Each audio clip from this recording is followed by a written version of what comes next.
bad horror sequels. When it comes to movies, no genre tiptoes the line between terrible and great quite like horror. While most so bad it's good movies like The Room or any of Neil Breen's films are attempts at good movies, horror writers and directors will often use campiness and cliche as tools, and they flirt with the silly and absurd elements of filmmaking, dipping their toes into being awful in a manner that can be incredibly entertaining and tasteful, or not at all. This is more prevalent in sequels of established horror franchises than anywhere else. Today I'm going to be talking about some extreme cases of bad horror sequels that ride the line between so bad it's good and just plain old bad. Before we get into this, I want to preface that I'm not a horror guy. My favorite movie of all time is the SpongeBob movie, and I think that says everything about me that you need to know. Let's kick this off with a personal favorite of mine, Jason Goes to Hell, The Final Friday.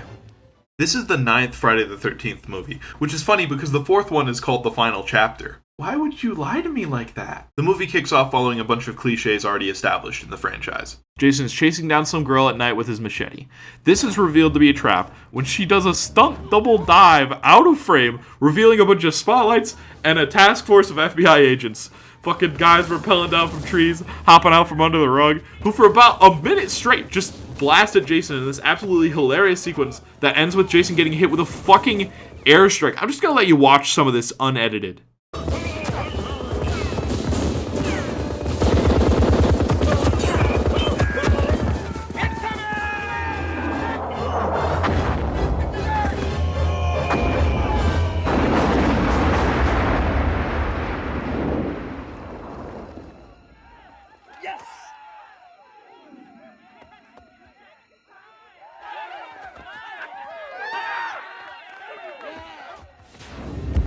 Jason's head flies off and it pans to his still beating heart. We then go to this mysterious guy named the Duke, who is watching from a distance. Let's hear what he has to say. I don't think so. The movie's just started, and it's already cranked up to 11. When I say bad horror movies, I don't mean that they can't be entertaining. I laughed harder at this than most comedy movies. This is fucking gold. This is the stuff I live for. So we get the introductory credits, and there's a bunch of scenes of the coroner doing normal coroner shit, and he out of nowhere decides to eat Jason's heart, okay? This is not explained at all, but I don't care. This editing was so silly, I couldn't stop laughing.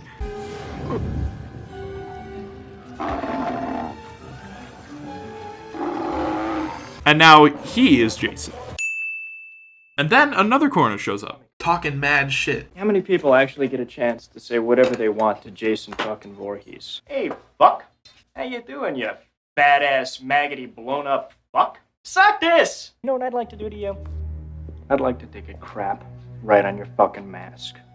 A big ol' mango-sized crap. It goes exactly as you'd expect. Then, the facts. Tonight, on American Case File, the facts: 2 security men, dead. A coroner, dead. Another coroner, missing. Are these men victims of a serial killer only believed to be deceased? Many say yes. We learn about that mysterious dude named the Duke, who provides a bunch of exposition explaining how Jason works in this movie. How does he know these things, you may ask? Who fucking knows? This is never explained. We meet the family who runs the diner, and I love them. We'll talk about that later. The Duke meets up with Jason's long-lost sister, who's invented for this movie's plot, and gets himself arrested for seemingly no reason. We learn about her daughter's dorky ex-boyfriend, and they plan to meet later. On the way, he picks up some hitchhikers and drops them off at Camp Crystal Lake. So, why are you going to the camp?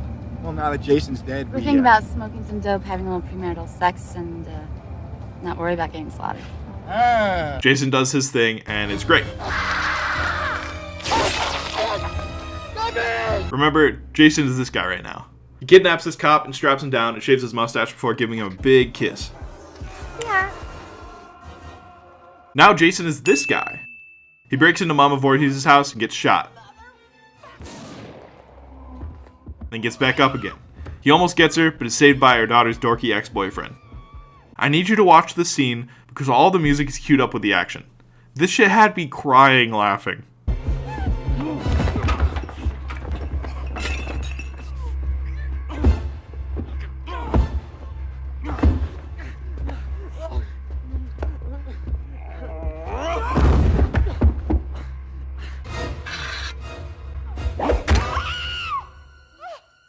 kills Mama Voorhees and gets Yoss out the window.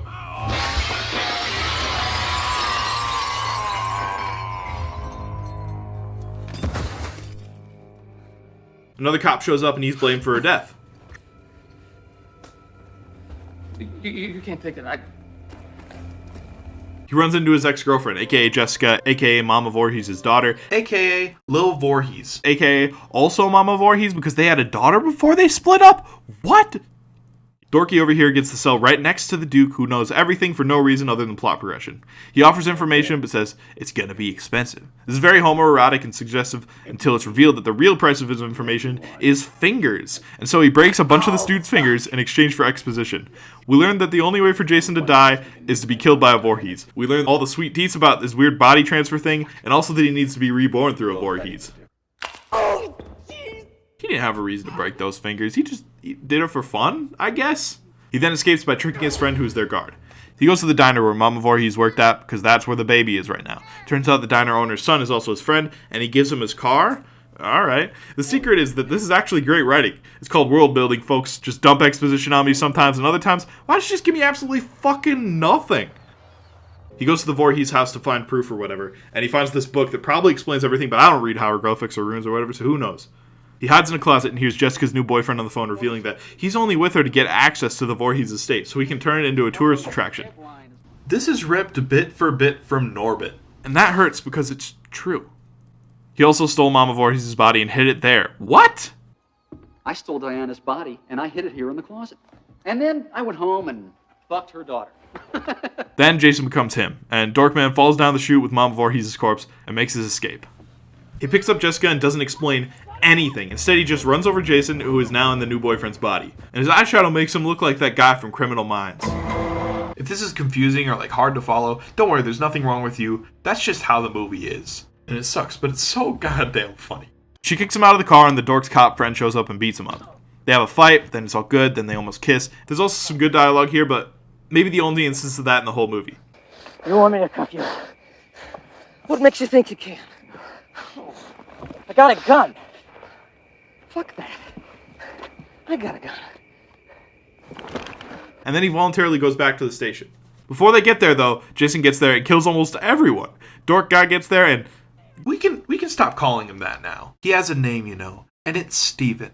Steven saves Stephanie yet again and takes her to the diner, but the owner doesn't trust Steven, so she holds him at gunpoint. Shut up! She sends her son to find out what went down at the police station, and we get this great clip.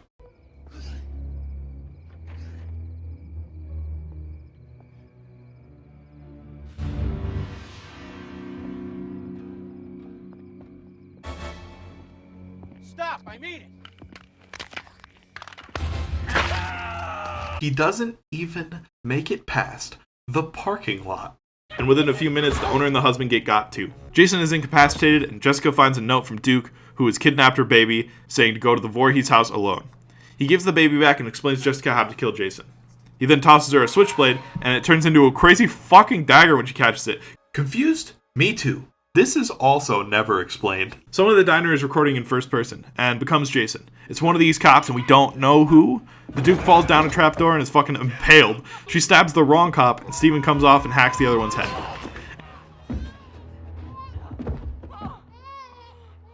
And if you thought everything that's happened so far is insane, I got a surprise for you. Because this gets so much worse. Out of Jason's current body emerges a shrieking little critter that darts around almost identical to the baby aliens from Alien. And when this critter falls down the chute, it finds Mama Voorhees' corpse, and in first person, runs straight into her cootie having parts. The baby's just chilling in the background this whole time, by the way. Just figured I'd mention that. We'd never see her again.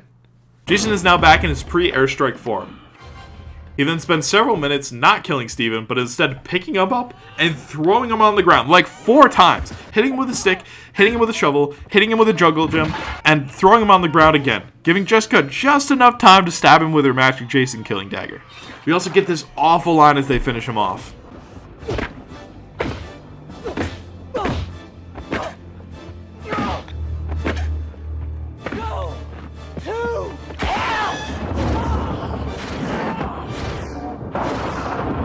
Hands her up from the ground and drag Jason down to hell, and nearly get Steven too. We get some insane special effects, and the romantic section of this scene culminates in a kiss. Wait a minute. That wasn't romantic at all. What? The movie closes with a shot of Jason's mask being pulled underneath the dirt by Freddy Krueger. This is foreshadowing for not the next movie. Jason still has to go to space first, and Jason goes to space, which is as bad as it sounds. Probably worse than this movie. And then after that is Freddy vs. Jason, one of the worst of all time. So this movie was a roller coaster, and it's so laughable and absurd that it feels like a comedy. And that may have been played into a bit, but Jason Goes to Hell, The Final Friday, is a fucking blast. It was hated by fans of the series, as you might expect, but this movie is by all means an underrated gem, and I love it. Suck this! Let's look at another awful horror sequel that takes itself much more seriously. Texas Chainsaw Massacre, The Next Generation. This movie came out in 1995. It's got Matthew McConaughey in it. It has one of the writers of the original movie directing and writing it. What could go wrong? Why don't you ask the whopping 16% on Rotten Tomatoes this movie got? This movie's about a group of Texan teens who get in a car crash and call a tow truck to help them out. The tow truck driver is Matthew McConaughey, who's the primary villain of this movie. That's right, Leatherface takes a backseat in this one, and is at most a tertiary villain in this movie, and is almost completely inept outside of an incredible sense of fashion. I'd recognize those purple MeUndies pajama pants anywhere. My friend Jimmy's been wearing them for 3 years straight. So Matthew McConaughey plays Vilmer, the head of Leatherface's crazy cannibalistic family. He runs over a bunch of people while listening to copyrighted music. And I feel bad for Matthew McConaughey because every actor in this movie sucks, and he is out here performing his heart out and overacting like it's nobody's business. By the way, he has a robot leg. What? Leatherface does get one guy with a hammer, though. Vilmer's girlfriend also savagely beats this woman. Please don't hit me. Don't. Don't hit me. Stop. Real graphic stuff, guys.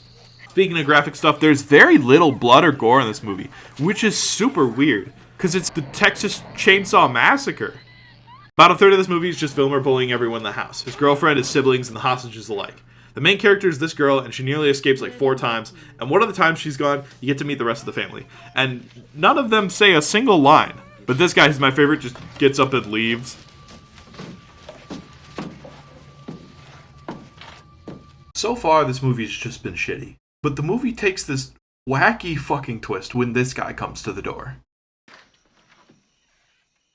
This British goober walks in, and at first you assume he's some government agent come to save the day or some shit.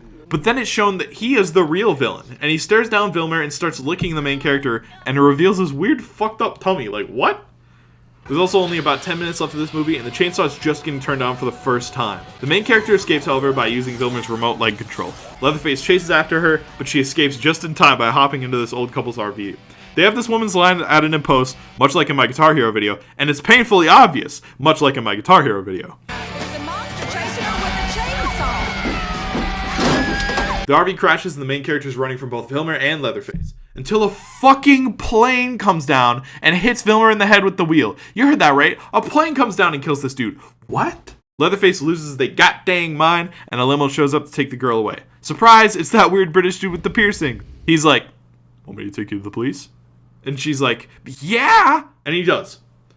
While there, she sees a character from the first movie on a gurney being wheeled away. We get one more shot of Leather swinging the chainsaw around, and that's it. The movie's over. This is the lowest rated McConaughey movie ever. They also misspell his name in the closing credits. All right. Ask anybody, and they'll tell you this movie sucks. Well, maybe not anybody, because in 1999, IMDb user Contact6 described this movie as a misunderstood classic in his 10 out of 10 review he posted in 1999. Most people think that this is a piece of shit. They probably think that it was one of the worst films in existence. Sometimes this makes me wonder if the majority of the population are dumbasses or artistically...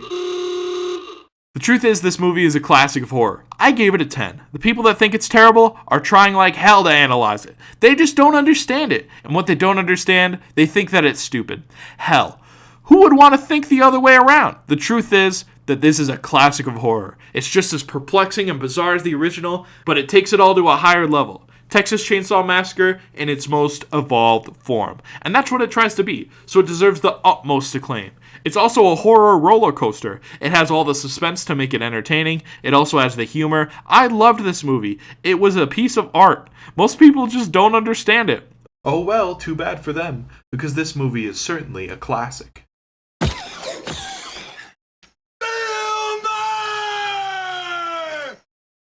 When I started this project, I asked my friend Mason, who is much more well versed in horror movies, as well as just movie history in general, to give me some insight on some of the worst horror sequels. And after giving me a list of a few absolute stinkers, he also wrote, any horror movie with 3D in the title. This led me down a rabbit hole, and after some research, I can confirm that he is 100% right. In Jaws 3D, there's this part that I just can't believe is real, but it is. Now be warned, these 3D effects are shockingly realistic, so if you're afraid of sharks, shield your eyes now.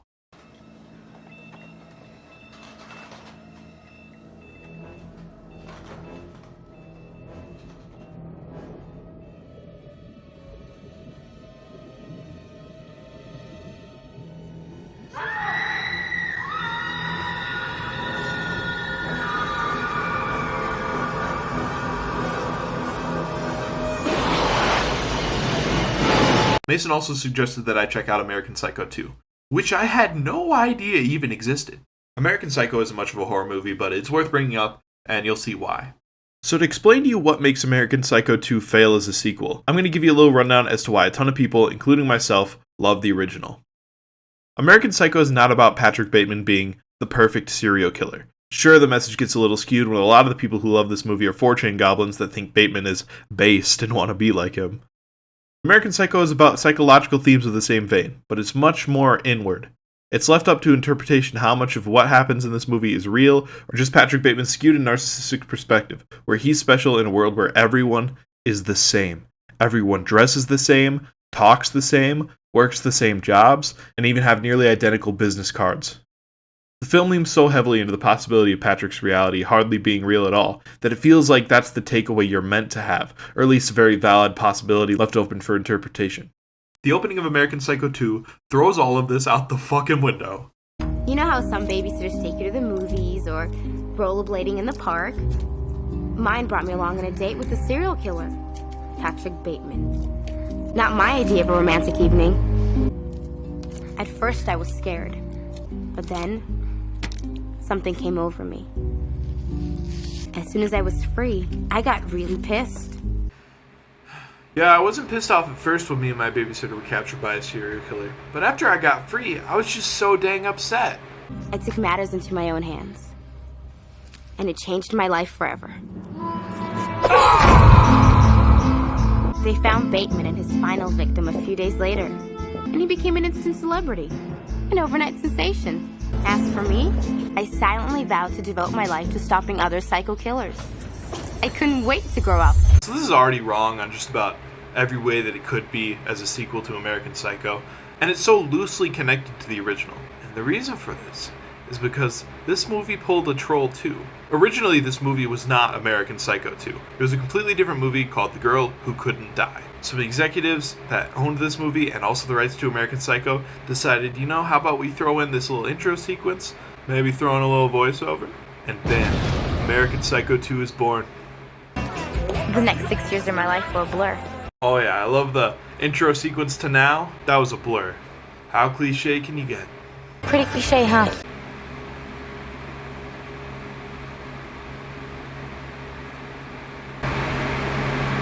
I feel like this movie is in a constant battle with itself, where sometimes it wants to be a thriller, and sometimes it wants to be a generic early 2000s Nick sitcom about a quirky gal. Maybe it's just me, dork. Problem is, I don't have time for games. I gotta focus on my work. Come on, you can do better than that. That's what your mama said.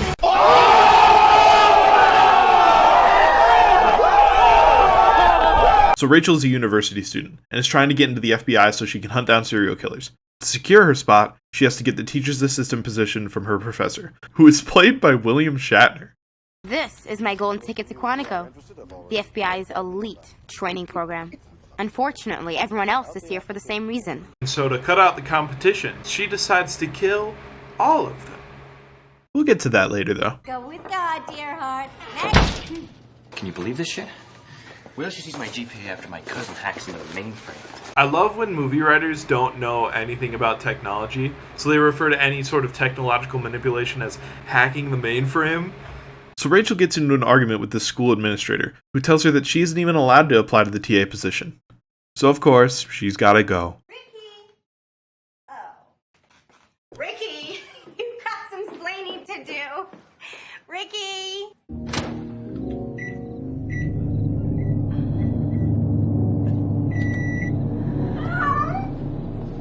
What?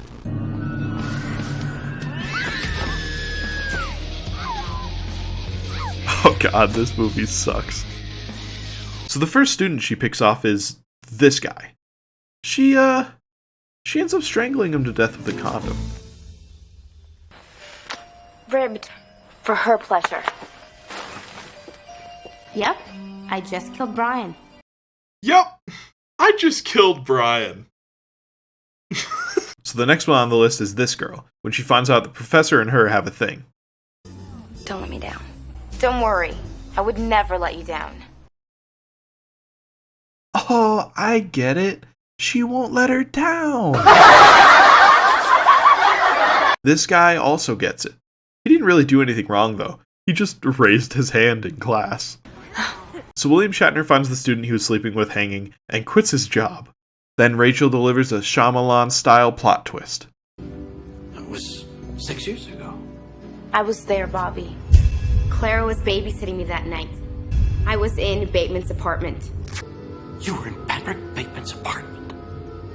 That night he killed Clara. Yeah. Turns out her babysitter from the beginning was in a relationship with the professor, and that she went there after reading his case file he had lying around. They show this through a series of quick-cut flashbacks, which is fine, but they use the same sound effect every single time. Here's all of them.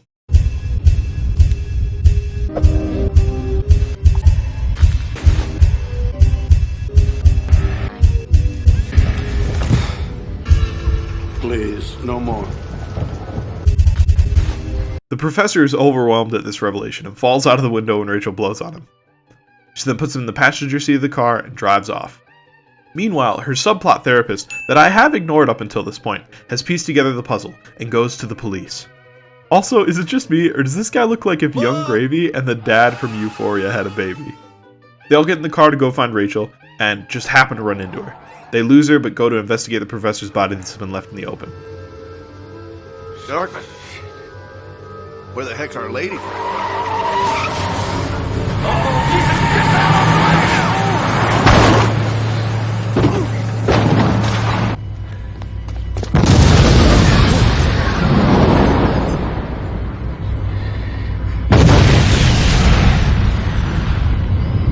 Jesus. Bobby.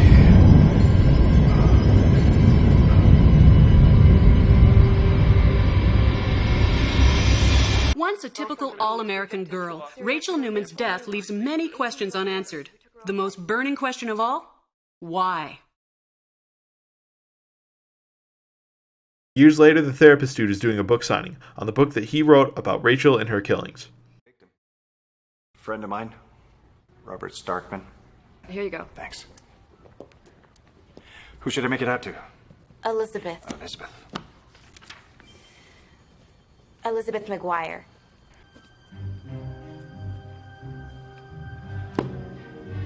Your work is so inspiring. You can't be. What, Eric? 1 in a billion?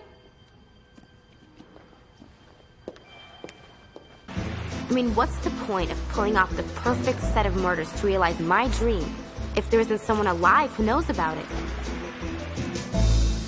It would be as if I've done nothing at all. Wow, so that fucking blew. I wonder who directed this.